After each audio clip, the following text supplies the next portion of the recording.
Hello दोस्तों, मैं जयपुर से डॉक्टर तृप्ति विजयवर्गीय आपका यूट्यूब चैनल पर फिर से वेलकम करती हूँ। और जैसा कि अपना चल रहा है एनवायरमेंटल साइंस, आज आपको कुछ वाटर के बारे में बताते हैं। अमेजिंग फैक्ट्स है, ऐसे फैक्ट्स जो आपने कभी नहीं सुने, और अगर सुने भी हैं तो it will give a surprise. तो ये हमें पता होना चाहिए कि हमारे पानी के बारे में कैसी ऐसी जानकारियां हैं जो हमें मालूम होनी चाहिए।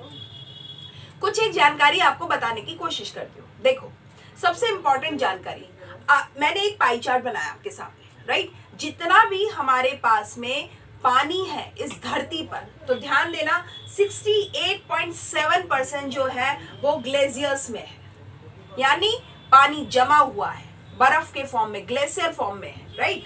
30% जो पानी है वो पानी जमीन के अंदर है। अब बचा कितना? 1.7 वाटर। 1.7% जो है वो अनयूजेबल है। तो सोचो हमारे पास पानी पीने का कहाँ है, कितना है। ये ग्लेशियर से ही जो पिघलकर पानी आ रहा है समुद्र में, और वो पानी, बरसात हो रही है, वो पानी अंडरग्राउंड में जा रहा है, फिर हम उसे पी रहे हैं, वही तो है। तो we have to use it smartly, right. एक और बात बताते हैं, मजेदार। क्या है ये? अगर हम बात करें कि फ्रीजिंग पॉइंट की, कि पानी का फ्रीजिंग पॉइंट क्या है, तो जरा ध्यान देना कि अगर उसमें नमक की मात्रा बढ़ती जाती है, किसी भी पानी के डिपोजिशन में नमक की मात्रा बढ़ जाती है, तो इसका फ्रीजिंग पॉइंट जो है वो बढ़ता जाता है।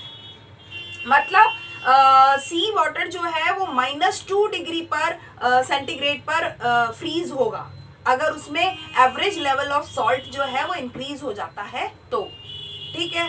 तो आप सोचो, इवेपोरेट होकर के पानी ऊपर जा रहा है तो नमक तो वहीं रह रहा है ना, तो नमक की अमाउंट तो हर बार बढ़ रही है, तो फ्रीजिंग पॉइंट उसका बढ़ता जाता है। इसीलिए तो समुद्र का पानी जम नहीं पाता।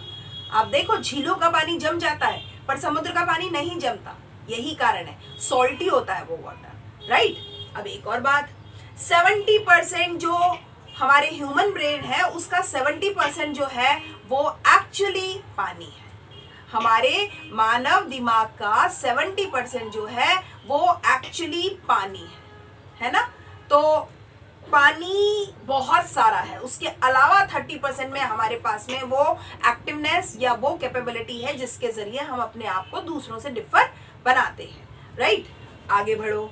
अनसेफ वाटर की वजह से हर घंटे में, ध्यान देना मैं क्या बोल रही हूँ, अनसेफ वाटर की वजह से हर घंटे में 200 बच्चे मर जाते हैं, हर घंटे से। पूरी दुनिया में जो इम्प्योर पानी है उसको इनटेक करने से 200 बच्चे हर घंटे के हिसाब से मरते हैं। तो सोचो कितना ज्यादा जरूरी है हमें हमारे पानी में प्योरिटी रखना। अनसेफ पानी कितना ज्यादा हेल्थ के लिए हमारे लिए मुश्किल पैदा कर रहा है। आगे आप ये कहते हैं, जो अगर हम बात करें कि जो पानी है वो वाटर एक्सपेंस होता है, 9% वाटर एक्सपेंस हो जाता है अगर हम बात करें कि जब वो जमता है। जब पानी जम जाता है तो अपनी क्षमता जो उसकी फैलाव की है उससे वो 9% ज्यादा उसका फैलाव हो जाता है, ठीक है। तो जमने पर हर चीज जमने पर फैलती है, ये हमें पता है। पानी के जमाव बिंदु पर उसका जो घेराव है वो 9% एक्सपेंड हो जाता है। एक और मजेदार चीज, एक व्यक्ति अगर उसे खाना ना दे, the person can live without food for a month. 1 महीने तक अगर उसे खाना ना दो तो वो जिंदा रह सकता है, लेकिन अगर पानी ना दो तो वो सिर्फ 1 हफ्ते तक ही जिंदा रह सकता है। तो बहुत इंपॉर्टेंट है पानी।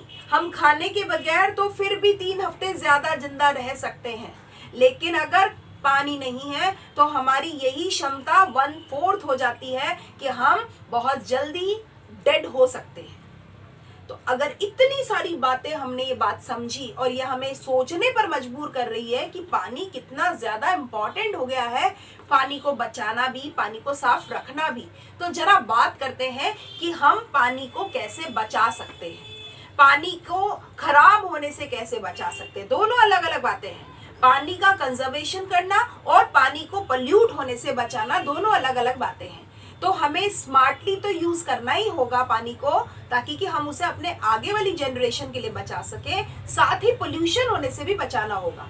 पानी में पॉल्यूटेंट कैसे कैसे हो सकते हैं, वो बायोलॉजिकल हो सकते हैं, वो केमिकल हो सकता है, वो कुछ फिजिकल एलिमेंट्स हो सकते हैं जिसकी वजह से पानी कंटामिनेटेड हो जाता है या इम्प्योर हो जाता है या अनयूजेबल हो जाता है। अगर हमें इसे बचाना है तो हमें क्या करना होगा, हमें सबसे पहली इंपॉर्टेंट चीज है हमारे पानी को ये देखना होगा कि वो पानी पीने लायक अगर है तो उसको ना पीने लायक ना बनाएं। उस पीने लायक पानी को पीने लायक बनाए रखने के लिए हमारे एफर्ट होने चाहिए। जैसे नदियों में जो पानी होता है, क्या करते हैं लोग, उसमें कपड़े धो रहे हैं, जानवर नहा रहे हैं, वगैरह वगैरह वगैरह। अरे नदी का पानी तो पीने के लायक होता है भाई, तो नदी के पानी में तो कम से कम मत करो, है कि नहीं, ऐसे काम कभी मत करो।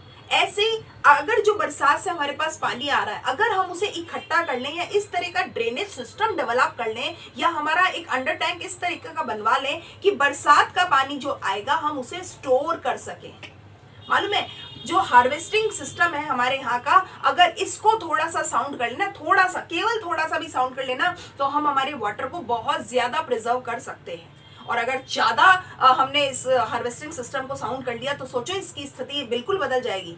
आज हमारे पास भगवान की तरफ से दिए हुए पानी में कमी नहीं है, केवल हम उसे स्मार्टली यूज नहीं कर रहे हैं और वेस्ट ज्यादा कर रहे हैं। मतलब वेस्ट हम बेवकूफी से कर रहे हैं और यूज हम बेवकूफी से कर रहे हैं, और जबकि स्टोर हम बेवकूफी से, इंटेलिजेंसी से नहीं कर रहे हैं, बेवकूफी कर रहे हैं स्टोर करने में।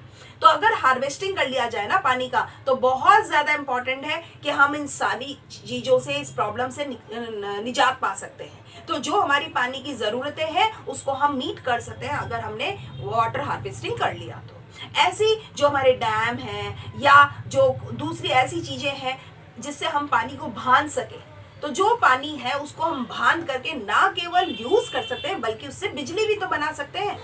बांध में जो पानी होता है, आपको मालूम होगा कि पानी में भी एनर्जी है, उससे हम बिजली बना सकते हैं। तो अगर हमने बांध बना लिए तो हम बहुत सारी चीजें मल्टीपल यूज कर सकते हैं पानी की तरफ से, राइट। और हमें ये एक बहुत इंपॉर्टेंट चीज है कि जो भी हमारा पानी है, अवेलेबल पानी है, उसको हम कितना अच्छे से यूज करें कि उसको हम खराब ना करें। यूज करने से भी ज्यादा इंपॉर्टेंट है कि हम उसे खराब ना करें। तो इससे नहीं तो क्या होगा, बहुत ज्यादा फर्क पड़ जाएगा हमारे ऊपर, बहुत ज्यादा फर्क पड़ जाएगा। अगर हमने पानी को नहीं तरीके से यूज किया तो हम बीमार पड़ जाएंगे, और पानी का बीमार हुआ हुआ व्यक्ति जो है बहुत मुश्किलों में आ जाता है। बहुत सारी बीमारियां हैं, हैजा है, कई ऐसी इंटेस्टाइन की प्रॉब्लम्स है, डाइजेस्टिव प्रॉब्लम्स है, इतनी सारी प्रॉब्लम्स आ जाएंगी कि हम हेल्दी लाइफ परस्यू नहीं कर सकेंगे।